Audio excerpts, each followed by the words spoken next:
নমস্কাৰ বন্ধু বান্ধৱীসকল একদম আজি আপোনালোকৰ কাৰণে এটা ভাল খবৰ লৈ আহিছো দেই খবৰটো কি গম পাইছেনে এতিয়া মই ভাজি আছো পুঠি মাছ আৰু আপোনালোকক এটা কথা জনাবলৈ পাই বহুত সুখী হৈছো আপোনালোকৰ সকলোৰে পৰিচিত ইতিমধ্যে তেওঁ বহুতে মৰম চেনেহ দিছে আৰু আমাৰ অসমৰে বুৱাৰী হয় বংগৰ কইনা অসমৰ বুৱাৰী মৌমিতা মিত্ৰ তেওঁ বৰ্তমান আমাৰ ঘৰলৈ আহি আছে কাৰণ তেওঁ এটা নতুন গান এইটো মাহতে ৰিলিজ হৈছে আৰু সেই গানটোত মানে অভিনয় কৰাৰ অকণমান মই সুযোগ পাইছো আৰু সেয়েহে তেওঁ আহিছে নগাঁও আৰু নগাঁওলৈ আহোঁতে মোৰ লগত যোগাযোগ কৰিলে মানে মোৰ ভাইটিৰ লগত যিহেতুকে মই ভাইটিৰ ফোন নাম্বাৰটো দি থোৱা আছে মোৰ একাউণ্টত সেইকাৰণে ভাইটিৰ লগত যোগাযোগ কৰি এতিয়া আমাৰ ঘৰলৈ আহিছে আৰু দুপৰীয়া আহাৰ মুঠি আমাৰ ঘৰতে খাবলৈ তেওঁ মানে নিমন্ত্ৰণ জনাইছো আৰু কি বনাইছো চাওক মই কৈছো আৰু ফোনত যে কি খাদ্য খাই ভাল পায় আৰু কি বুলি কম এতিয়া বেংগলী লোকসকলে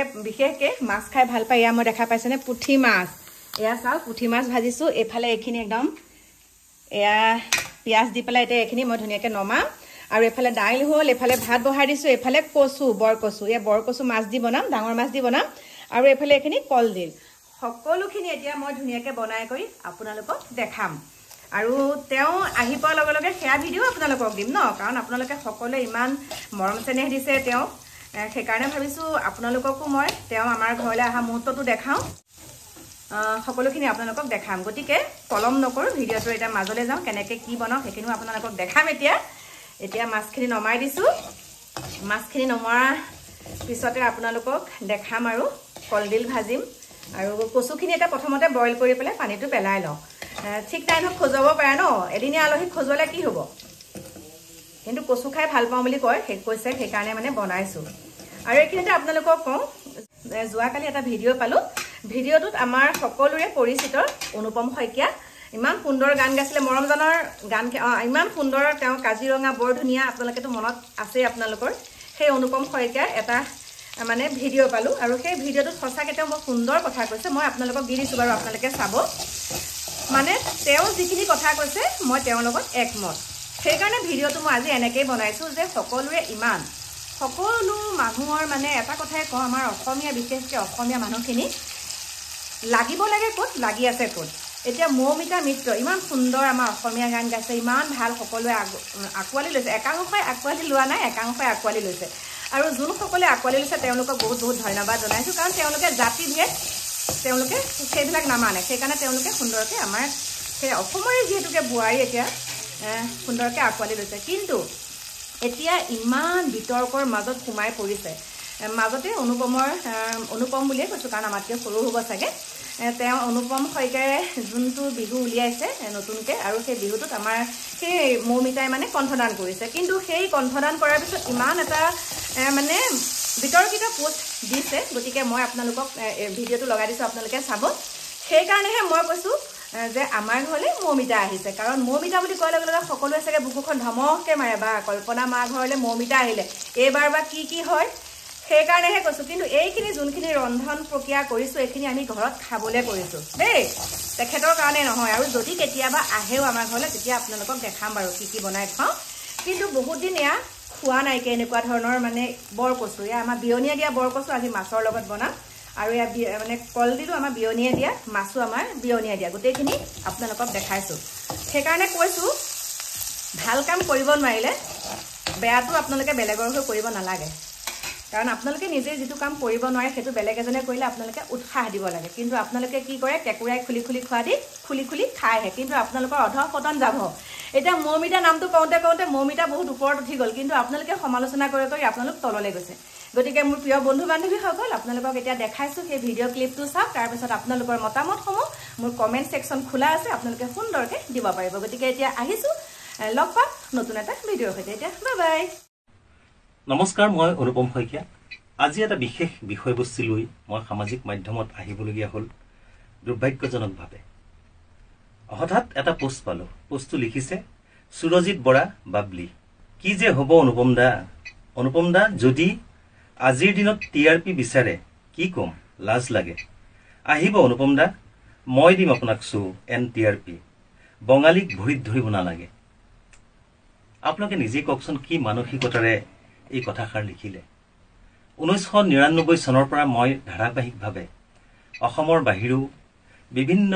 বাহিৰৰ শিল্পীক গীত গৈ আহিছোঁ। অকল ময়ে নহয়, মহেন্দ্ৰ হাজৰিকাদেৱ, কৃষ্ণমণি নাথ, মৃণালকান্তি মেধি, আমাৰ অভিজিৎ বৰ্মন ইত্যাদিকে কৰি তাৰোপৰি জিতুল দাই বাহিৰৰ শিল্পীক গীত গোৱাইছিলে। ঠিক তেনেকৈ NK প্ৰডাকশ্যনেও গীত গোৱাইছে। ঠিক তেনেকৈ ডক্টৰ ভূপেন হাজৰিকাৰ পৰা বুলি ধৰি বিশিষ্ট বিশিষ্ট ব্যক্তিবিলাকৰ ক্ষেত্ৰতো এইখিনি সদায় সেইখিনি কথা হৈ আহিছে। জয়ন্ত হাজৰিকাৰ পৰা বুলি ধৰি গোটেইখিনি গীত গৈ আহিছে। আৰু জিতুল দাই যেতিয়া গোৱাইছে তেতিয়া অভিজিৎ বা কুমাৰ চানুক গোৱাইছে। এই সকলো কিন্তু অভিজিতেই হওক বা কুমাৰ চানুৱেই হওক, তেওঁলোকো কিন্তু বংগৰে হয়। মই এইবাৰ এটি গীত গোৱালোঁ নতুনকৈ, নাচিমে কঁকালটি ঘূৰাই ঘূৰাই। সেই গীতটি বংগৰ কন্যা, অসমৰ বোৱাৰী মৰ্মিতা মিত্ৰই গাইছে। সেই গীতটিক লৈ কিয় ইমান বিতৰ্ক হ'ব লাগে? বাবলি হৈছে আমাৰ বাবু বৰুৱা, মৰমৰ ভাতৃপ্ৰতিম অসমৰ সাংগীতিক ক্ষেত্ৰৰ এজন বিশেষ কৰ্মী। বাবুৰ মেনেজাৰ আছিলে। সেই সূত্ৰেই মোৰ ষ্টুডিঅ'লৈ আহে।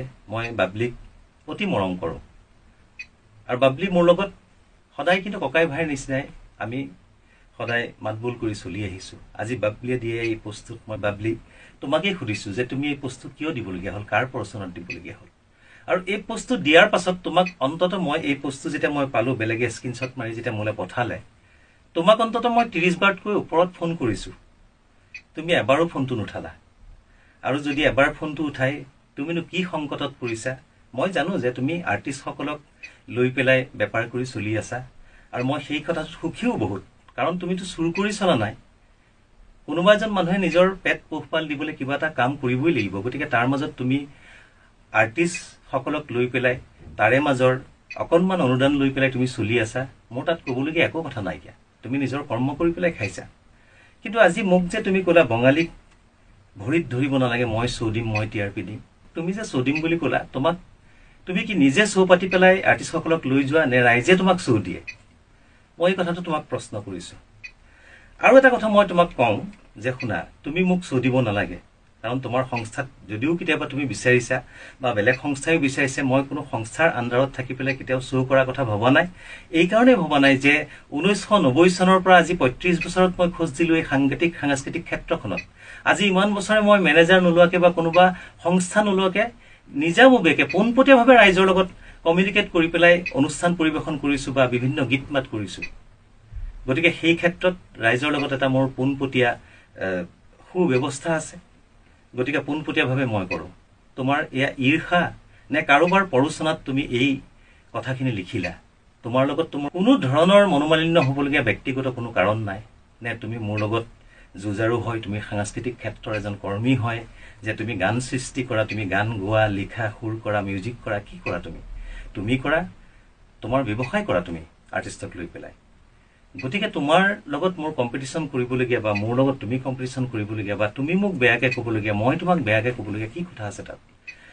তুমি যে ক'লা যে বঙালীসকলৰ ভৰিত ধৰিব নালাগে, সেই বঙালী কণ্ঠশিল্পীসকলৰ বা শিল্পীসকলৰ অসমীয়া সংগীত জগতত কিমানখিনি অৰিহণা আছে তুমি জানানে?